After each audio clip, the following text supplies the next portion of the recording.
చిన్న పిల్లల నుండి పెద్ద పిల్లల వరకు హోలీ అంటే ఇష్టపడని వారుండరు.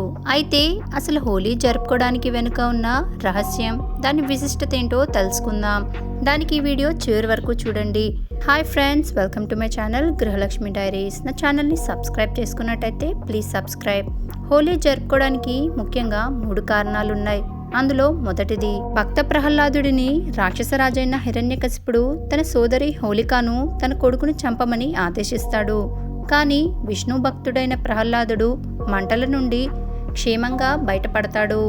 హోలిక మాత్రం ఆ మంటల్లో కాలిపోతుంది. అందుకే చెడుపై మంచి గెలిచినందుకు గుర్తుగా అందరం హోలీ జరుపుకుంటాము.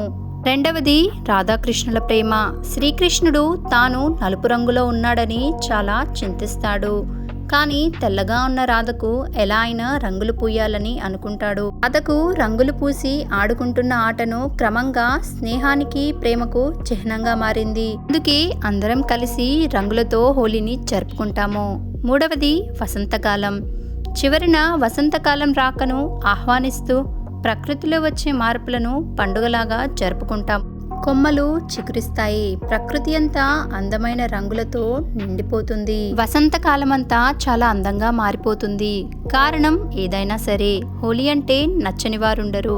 అందుకే అందరూ కలిసి కక్షలను వదిలేసి హోలీని జరుపుకుంటారు. మీ జీవితం కూడా రంగులతో రంగులమయం కావాలని కోరుకుంటూ అడ్వాన్స్ హ్యాపీ హోలీ.